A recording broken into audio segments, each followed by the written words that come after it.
to see that. I don't feel like nobody. That Virgil Ortiz, yes, a good fight. I feel like it's like dying down. Nobody really want to see it because I'm gonna beat him. I'm gonna knock him out. They're gonna be like, he was telling me. They already seen it now. So I'd rather fight the tall guy that y'all think is this monster and get him out of here. Then I'll run through the whole division. Bring him on. You feel me? And then 160. Yeah, 160 for sure. Jaron "Boots" Ennis isn't backing down from the biggest challenges at welterweight.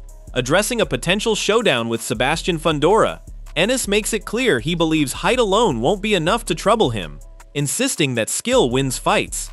Yeah, that's still on the table, but right now we collecting belts right now. You know? So belts are the priority. Yeah, we locked in on the belts right now, and I feel like the two guys with the belts is a bigger fight right now. Even Fondora, I feel like Fondora is a bigger fight. There's no mistaking where Boots Ennis's head is at right now. He's doubling down on his pursuit of undisputed status, and he isn't shy about the path he sees ahead, one name at a time, until nobody's left to argue the point. In his eyes, the weight class already belongs to him. The rest is just paperwork. We're gonna get them all. You know, one by one. You know, whatever's next. You know, like I said, we're gonna talk to my team and figure out what's best and what's next. And like I said, I'm here to go this division though. This is my division. This box game mine, and I will be undisputed at this weight division. Pressed on which fights would move the needle most, Ennis didn't hesitate. Sebastian Fundora topped the list, a matchup that carries obvious intrigue given the size gap, with Fondora towering in range and bringing a belt of his own to the table. That combination of physical mismatch and title stakes is exactly the kind of storyline that gets fans talking. Yeah, I feel like Fondora a big fight because he got a belt and he's 6'5" or 6'6" or something like that. That's something that everybody gonna want to go see that. Like they want to see how I match up against that. To be honest, everybody knew how me and Ortiz gonna go for sure. Like, it's like I don't really, you know what I'm saying? I don't really gotta say too much. Like we know what you're getting out of Ortiz. Like, so the challenge of the taller guy who happens to be a champion as well might be a little bit more enticing. For sure. Zoom out to the bigger picture, and it's clear why Fondora gives the whole division a headache. Max Kellerman sees the size alone as a problem. That reach paired with a relentless output makes him a nightmare blueprint, and they were quick to point out that Boots wouldn't be exempt from that difficulty just because of his own resume. I think Fondora's a problem. Fondora. Because of his size and his reach. Because his size, his reach, and how he's using it now. Yes. You're looking at a... No, I give him, this is what I'm on guard against. I give Fondora credit. I absolutely agree. He's gotten better. Yes. And because of his size and reach and his volume punching, yes, he can be a problem. I'd like to see how Boots fares against Fondora, though I would think if Boots especially could beat Fondora. I don't know. What I'm careful about is people going into the Thurman fight thought one thing of Fondora. Coming out of the Thurman fight, they thought another thing. The spotlight now turns to the challenge awaiting Ennis. Fondora's frame gives him range most 154-pounders simply can't answer, and while Tim Bradley agrees he can be reached and marked up early, he's just as quick to flag how uncomfortable he becomes once the fight moves to close quarters. It's less a debate about whether Boots can land and more about what happens after he does. I got Fondora. I think Fondora is very underrated because, again, he's hittable for sure. Hittable. Gotta get inside on him. I think he's become overrated on the Thurman But at fight. the same time, when you get inside, he's better inside than he is outside, in my opinion. He'll chop you up with those uppercuts, and he's tough. The things that I like in this division, 154, is that you have Boots. You see his determination. Did you see it the other night? You saw his determination and will? Yeah. Virgil Ortiz, what does he have? That determination and that will? And Virgil's a little twitchy, too, for a guy with power. Yeah. And aggression. And he got a lot of heart. Fondora, the same thing, man. I feel like 54 is the best. From there, the talk shifts to pecking order. Bradley and Berto each stake out their own read on where Boots sits against Fondora and the rest of the contenders circling the division. And neither one is shy about ranking names. The bigger fights start to come into focus as both men sketch out what a win here would actually be worth. How do you put them in order? Put them in order, 1, 2, 3. Oh, I'm going Boots number 1, Fondora number 2, and then Virgil. Okay. And Virgil. I think that's probably the consensus. But that's all skill. But I think Virgil has the best resume. We're going to reveal. fact. We are going to That's a fact. reveal the That's a fact. 154 resume a little bit like, resume list later on in the show. The new Ring Magazine rankings later on in the show. 1, 2, 3. I'm doing this off of resume, not off who I think is the best pound for pound or whatever. Boots number 1, Fondora 2, Virgil 3. Meanwhile, Eddie Hearn opens by pointing to what separates elite fighters from the rest, the ability to think their way through a problem mid-fight. He singles out Boots' sharp in-ring instincts as the trait that matters most against someone built like Fondora, whose towering frame and angles have left plenty of opponents guessing.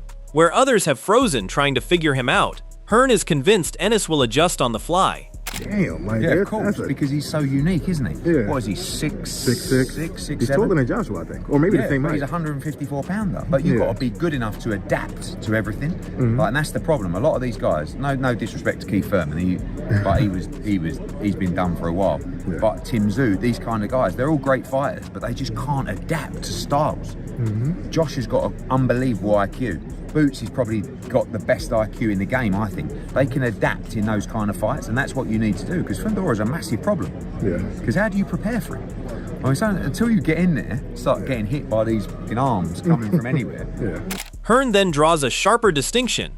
Plenty of boxers, he says, use their smarts mainly to stay untouched, by minimizing exchanges and playing it safe. Boots runs the opposite way, and Hearn goes as far as ranking his willingness to mix it up above the pound-for-pound name of Terrence Crawford. That appetite for a firefight is exactly what turns viewers into believers. That styles do not entertain or overly entertaining. Do you know what I'm saying? Like, when you talk about IQ in the sport, tell me the top 5 guys who've got that kind of IQ. Shakur, Devin Haney, Tank maybe, but Tank's exciting, but whoever he fights against is another story, right? So those kind of guys. But I mean, But what do you get what I'm saying? I do. But Boots will sit in the pocket. He will fight you. He will attack you.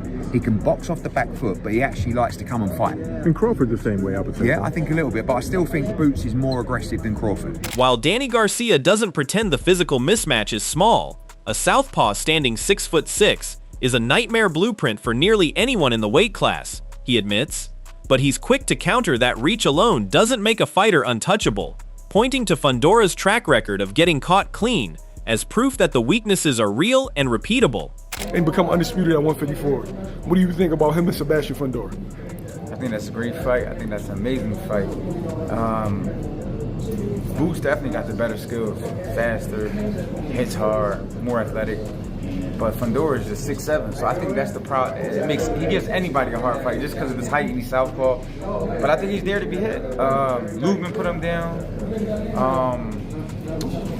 There was the Mexican guy that stopped him. Mendoza. Yeah, Brian Mendoza stopped him. So he's showing like vulnerabilities. From there, Garcia lays out what it actually takes to solve the puzzle. Crowd the distance while keeping the guard tight and roll rather than sit still at the outer edge of reach, where Fondora does his most damage. He's confident Boots checks every box on the list, and he's willing to put his name on a prediction of a knockout. But I think it's a great fight. But I think Boots may knock him out too, if you ask me. How do you fight a guy like that, Danny? You just gotta get close. Get close, stay tight, move your head, and don't let him keep you on the head of his punches. And just try to touch that chin, touch that body. Getting close, do you gotta take your shot to get a shot? Yeah, it's definitely gonna be one of those fights, like a grueling fight type fight, where it's like, because he's the type of fighter, he makes you fight.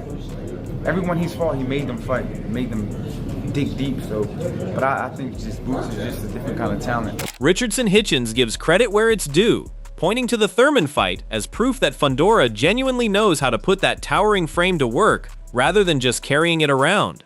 Still, he draws a hard line between respecting a tool and buying into the noise, and for him, all the buzz doesn't cancel out what Boots brings in terms of raw quickness. Sebastian Fundora showed me against Thurman. I know people gonna say Thurman was old, blah, blah, blah. Thurman is still a threat. He's learning how to use that 6'6" size. Like Thurman was swinging for the fences, he couldn't touch him. How hard would that fight be for Boots, if any? Maybe you don't think so. The only thing he got is that height. Boots is... ain't too many people standing against what Boots is sending. Boots got some guns with Some him. heat. He got some heat. Speed and power. So Virgil is a harder fight than Fondora for Boots, in your opinion? Probably because they both pose different depth. Turning to the size question directly, Bradley lays out exactly why Fondora gives everyone in the division fits. The reach is only part of it, layered on top of a steady output and real pop behind the shots. Getting past all of that, he says, means walking through what amounts to a steady barrage just to close the gap in the first place. Could give Boots a run from his money. He could. And I only say that because of his attributes. Not because of his boxing skills. It's because of his attributes. That's why. This guy has, and it's Sebastian Fundora. You guys know who he is. He's a southpaw too, right? He has range. He has volume. He has punching power as well. Okay? He knows how to keep his distance. He's difficult. I know he's been knocked out before. I know that. Bradley then flips the script, breaking down why Boots specifically might be the wrong matchup for that formula to work on. He points to his slipperiness, the speed he fires his shots with, and a deep well of tools that let him find ways in and answer back, rather than just absorbing that pressure. But I was studying the film the other day, and Boots has the style that I believe that can give him fits because of his elusiveness. And Boots is quick on the trigger. He's not as long as this guy, but he's not, he got about 74. This other, Fondora has about 80-inch reach. But he has a quick first step. He throws combinations. He is a risk taker. He's a hell of a body puncher. He has a large toolbox, I think. Finally, Bradley pulls back to the business side of things. Both camps, he suggests, may quietly want this fight down the line, but that doesn't mean either side is rushing toward it. Fondora's team in particular may see more value elsewhere for now, even with fans clearly hungry to see the two share a ring. Why is Fondora, hiding and ducking and, the towering inferno? And I got nothing but love and respect for him because that man is from around my way. He's from around my way. He from the valley. I got none but respect for Fondora, okay? But I think what it is that they see the danger in fighting him right now. He's hot right now. Let him cool down a little bit. Let him cool down a bit. Let's take this easy money over here. However, Sean Zittel opens with the bigger question hanging over Fondora's run.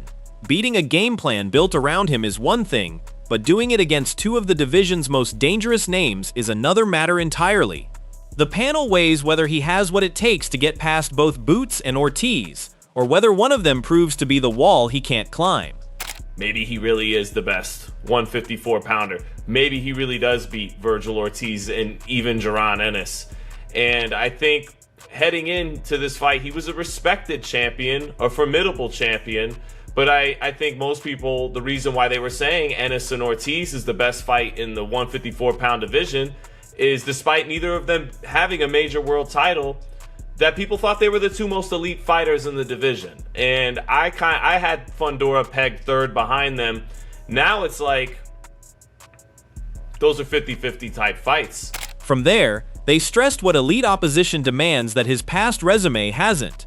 His outing against Thurman gets held up as a reference point. Still, the consensus is that neither Boots nor Ortiz will let him get away with the same defensive lapses. Both bring pressure and finishing instincts that punish hesitation in a way Thurman simply didn't.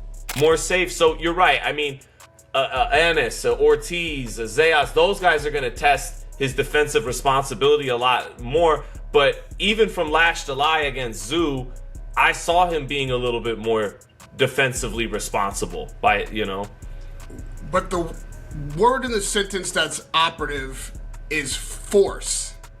If you're being defensively responsible on your own terms, well, that's a version of training. That means that everything is working. If your defense essentially is your offense, then your offense has to be working. And Bredman shifts the focus to how much Fondora has grown as a technician. He credits him with genuinely mastering spacing now, using that outsized wingspan to touch opponents, while staying just out of return fire, and rather than leaning on one-punch pop, Breadman frames his power as more about durability and sheer sturdiness worn down over volume. I think they're both great matchups. I think that they both present problems for Boots, but different types of problems. I think Fondora has not gotten so much better in terms of his reflexes and seeing punches and things like that, but he's gotten better with his distance. He's really learned how to put a jab on you and keep you at a kind of distance where he can hit you and you can't hit him. He seems to have that ligament strength where he doesn't look strong, but he is strong. And he's not a lights out puncher. From there, Breadman paints the matchup as the kind of firefight that could echo the sport's classic toe-to-toe wars. His read is that going upstairs against someone built like Fondora is a losing bet, so the smarter route for Boots is working the ribs and forcing his way inside rather than chasing the head from the outside. I think that Boots and Fondora is an absolute Hagler-Hearns type of shootout. I think Boots is mean as a rattlesnake, and he's gonna have to step to Fondora. I don't know if his jab, especially to the head, will be that effective against a guy that's 6'6". So you have to jab him to his body a lot and kind of step to him. And I think he's with that. That's the kind of fighter he is. I think that that will be an early round shootout. I think that will be the kind of fight that will end within 4 rounds, but it'll be a great fight. Breadman doesn't sugarcoat what he expects for the outcome, a punishing and high-stakes battle with both men hunting an early finish.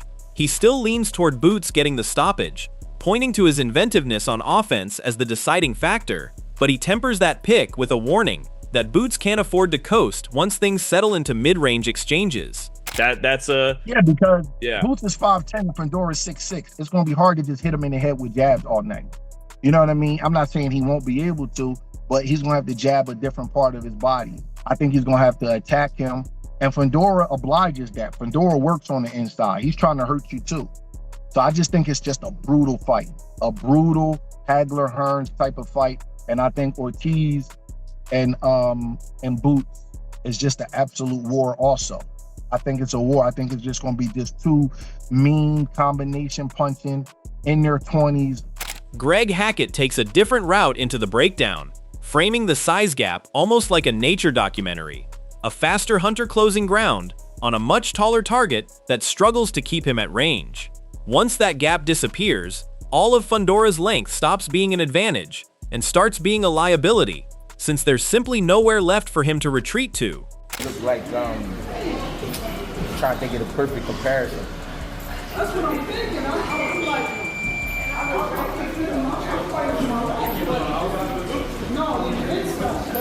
you ever see like when a tiger go after a giraffe and they be working him out, and even though he's tall, he be trying little shit, be doing little shit, it's just hard to get the motherfuckers off. You know what I'm saying? It's gonna be like a tiger and a giraffe. One of them things. Like once Boots get him, he's gonna get him. The discussion then narrows to geometry. With such a dramatic height gap, Ennis is far better served working underneath than reaching upstairs, chipping away at the ribs and midsection rather than chasing a much higher chin. The open question is whether Fondora has the tools to shut that down once Boots settles into that rhythm, and the group isn't convinced he does. You don't have to. Would it be wise? Maybe. You get what I'm saying? Yeah. Or would that be a mistake to second guess your own? Because when you ever see him come out and take his time, you know what I'm saying? So it's a lot that I'm playing in my mind. You know what I'm saying? I'm thinking like, all right, you tall. Don't aim for the head when you got the body right there. You know what I'm saying? So Boots probably, if he's standing next to Fondora, he probably comes to like right here. So that means everything neck and below is right there. You ain't got to reach for this. You know what I'm saying? I wonder how Fondora would try to counter Boots going to the body. By the end, the group lands on the same number, a stoppage somewhere in the back half. Their reasoning leans on history. Ennis has never been separated from his senses in the ring, while Fondora has been dropped into serious trouble before. That gap in resilience, they say, tips the finish in Boots' favor. Boots versus Fondora, who you got? Boots, points, stoppage, late round stoppage between the 8th and 10th. I don't think he's gonna see the 12. It's gonna be too much for him. What is it? You said who? I said, what's the deciding factor? Because everybody's looking at the length of Sebastian Fundora. That's cool, but he just started using his length for. You know what I'm saying? The most I can give Fondora, he battle tested, he went through wars and shit. That's another thing that plays in Boots' favor. He already went through wars, and we seen somebody who's nowhere near as technical. His boots or hit as hard as him or fast as him. So where does that leave us? A fighter with elite instincts and a willingness to trade, stepping into a frame he's never faced at this level, with a division full of voices split on whether size finally wins out or gets solved once again. Now it's just a matter of watching whether it holds up under the lights. Drop your prediction below and hit subscribe so you don't miss the breakdown when this one gets made official.